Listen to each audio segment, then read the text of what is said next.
there was a rich merchant who had 4 wives. He loved the 4th wife the most, and adorned her with rich robes and treated her to delicacies. He took great care of her and gave her nothing but the best.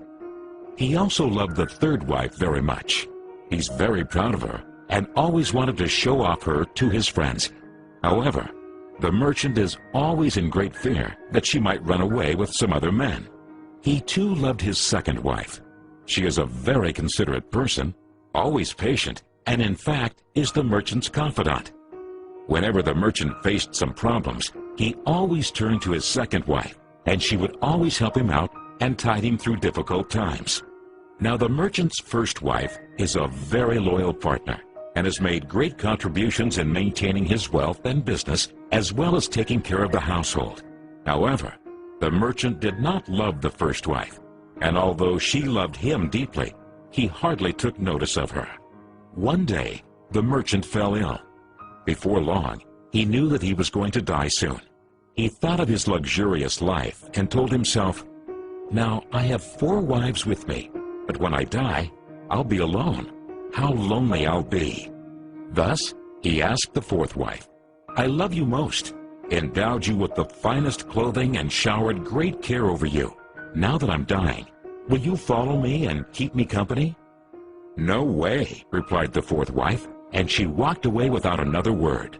The answer cut like a sharp knife right into the merchant's heart. The sad merchant then asked the 3rd wife, "I have loved you so much for all of my life. Now that I'm dying, will you follow me and keep me company?"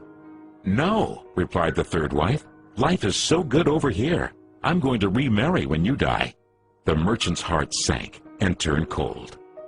He then asked the 2nd wife, "I always turn to you for help, and you've always helped me out. Now I need your help again. When I die, will you follow me and keep me company?" "I'm sorry, I can't help you out this time," replied the 2nd wife. "At the very most, I can only send you to your grave." The answer came like a bolt of thunder, and the merchant was devastated. Then a voice called out, "I'll leave with you. I'll follow you no matter where you go." The merchant looked up, and there was his 1st wife. She was so skinny, almost like she suffered from malnutrition. Greatly grieved, the merchant said, "I should have taken much better care of you while I could have." Actually, we all have 4 wives in our lives.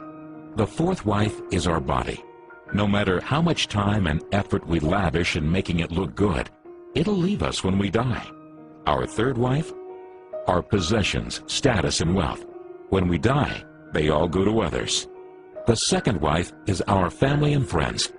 No matter how close they had been there for us when we're alive, the furthest they can stay by us is up to the grave. The 1st wife is in fact our soul, often neglected in our pursuit of material, wealth, and sensual pleasure. Guess what? It is actually the only thing that follows us wherever we go.